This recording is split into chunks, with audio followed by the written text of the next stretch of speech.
Okay, so this is an additional video that's going to cover all the functions, printing specific rows, header and footers, formatting, autofill, and count. So we'll start off with functions, I think. So basically, we're going to look at these numbers. In fact, I'll do autofill first. So what you need to do is come into here, highlight the cells you want to autofill. So I want to do down to there, and I want to complete the series. Okay, just click fill and just fill it all with the same number one, but you need to go fill and series, and then you want to choose columns. Start value is so it goes up by one, so I'm going to increase it by one every time, and then click OK, and that's now completed my series. So that's fill, series, leave it as it is, click OK. So that's that done.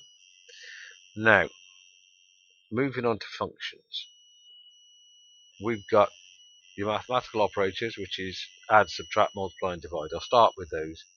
The easiest way to do those is to use the equals, and then you're either going to click on the cell or you type the cells in manually. I'm going to click on the cells. So I'm going to start with add, which is the plus, click on my two cells and hit the enter key. That gives you that answer. Subtract, it's much the same thing. So just equals my cell, my minus symbol, and that will obviously give me a negative. Multiply is equals, cell, the operator, cell, enter. And divide is, I can't start with that. I need to start with the equals. Everything starts when you're trying to work something out, it's equals. The cell, then the operator, enter. Okay, so that number there gives me an ideal opportunity to show you a couple of things that are confusing you. The first one is apply your percentage to that. Well, that all applies in here. So percentage, to turn that to percentage, if I use the number above, just click on the percentage sign, so that becomes 700% or 7,000%. To make it 0 decimal points or 2 decimal points, you need to take decimal points off, which is this right hand. That's to add decimal points in. Let's take them off and click on that. So that'd be to 2, that'd be to 0. Okay, I'll leave it at that for the time being. If you need to change something to a date format, let's have a look. Just put a date in here. I'm just going to put in, okay, I should be able to change that to a date format now. All I do is go into there, choose date, just choose short date, and it changes that cell to the date. Okay, and in this drop down here you have lots of others. So there's number, currency, accounting. So if it says to you put a particular currency symbol on, just come down here, click currency, and it'll drop standard pound sign at the beginning. Okay, if it says to you, if I make this number a lot bigger now, so I'll make it 10.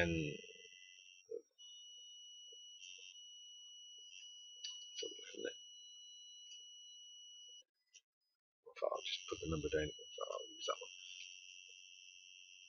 It stopped inputting for some reason. Let me just have a look.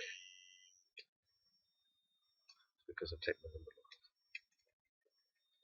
Okay, so if you've got a long number like that, and it says use the thousand separator. Thousand separator, you won't find it. You might find it in here if you do that. This brings up the standard box, which is your formatting box. You need to go to there. Decimal places is there. Thousand separator. Just click on that. Click OK, and that puts the comma in for every 3 zeros. Okay. So now these formulas here we did just the equals and 2 cell references. This one here, I'm going to use the functions box. So click on FX, and I find the appropriate function, round, and click OK. Now what it says here is the number, so I'm going to round down this number here. So click on that cell, OK. Now it says how many numbers do I want to round down to. So I want it 0. I want to take off the 0.33. So I'm going to none and click OK. Well, that changes that number. So it's rounded that down from 3.33 to 3. Okay. You can use round up and round down, but they just want round, and that'll do fine. Average, use the function box again, find average, click OK. We're going to find the average of these numbers here. There's my range. Also it's a range because it's got the colon, and I'm going to click OK. There's my average.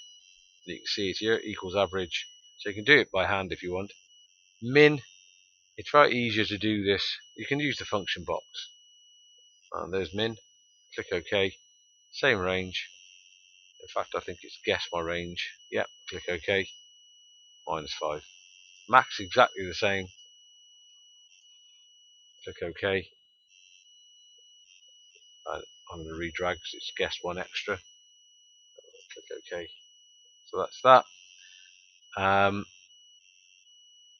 You can do it manually. Let's do the min one again. So I'm just going to delete that. So I can do equals min. And to complete it, because you've got a list up here, it's highlighted the one I want. You need to hit the tab key, which is the one above the caps lock. Do that. Once you've done that, you then drag your range, which is there, close it off with a bracket, hit enter, and that gives you your minimum number, which is the smallest number. I'm just going to pause this now. Okay, so there's two types of count. There's count when you count in numbers. So we'll do that one first. So we'll click in this cell, choose the FX, choose count, click OK, select my range, click OK, and that's counted the number. We know it's 11 because it's 1 to 11, so that's fine. What happens if you get a list of names rather than numbers? So now you need something different, and this is count if. So we'll go into here, and count isn't on that list, so I'm going to go and find it. So up the top here, I'm going to type in count if. Click go, it's up there now. Click OK. Select my range, which is going to be the names, down to there.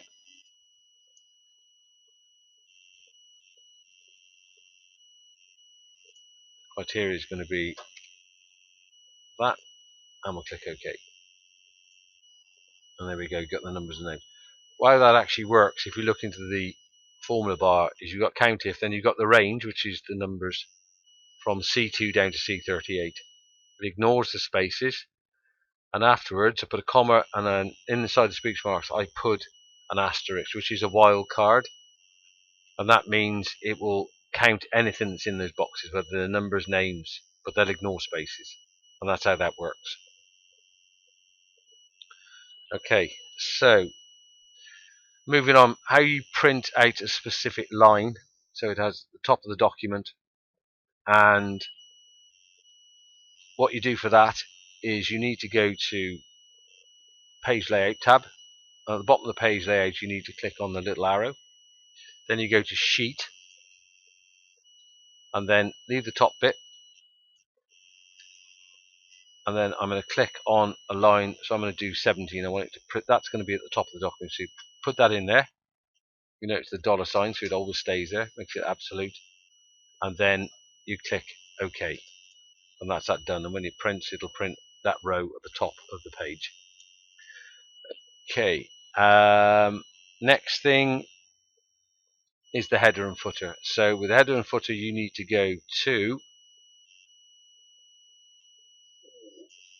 insert, off to the right hand side, choose header and footer, and that opens up your header and footer. If they want a footer, just come to go to footer, click on that. They specify the left footer normally, so you click on the left footer, and then if they ask for a date or the time, you click on one of these, it puts the date in. If you're putting the time in, it'd look like that. It's no good just typing in date. It actually has to have the code in it. As you can see, if I put page, it has the ampersand, the bracket, the name, and then the square bracket at the end. When you click out of it, it actually gives you what it is and shows you what's going to be produced. To come out of that, then click on the page somewhere, go back to view and choose normal. You won't see it because it's actually only on the print. You won't see it until it's printed. Formatting. So to format a cell, click on it. You can right click, choose format cells, and it brings up our normal box. So you can change it number wise, you can change the alignment, you can change the font, the colors, superscripts in there if you need to do it. The borders is one they ask for, and that's a double border.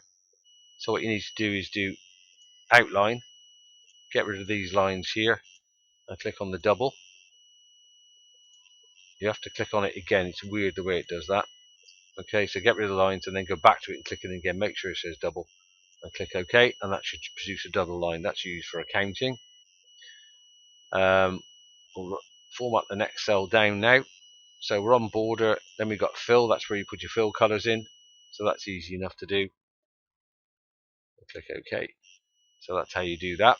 If you want to put lines around everything, so if I want to put lines around here, so borders, in here, all the borders are in here, all types of borders. If they ask for a specific size of border, come down to more borders at the bottom. That brings up this box again. Okay, and you can add in specific types of borders. Okay, you don't get to you can do inside, you can do outside, you can do none, whichever you want. But those options are more or less all in here. So I wanted borders all around there, I just choose all borders, and there we go. If you want to change the width, if they're asking for the width, that's your color, that's your line style. Okay, I don't think they let you actually change the width other than thick. So I can do a thick outside border which puts a black border all the way around. I can put it around the whole box of stuff, so I can select this and just click on thick border around that, and that puts a border around that as well. So that's borders.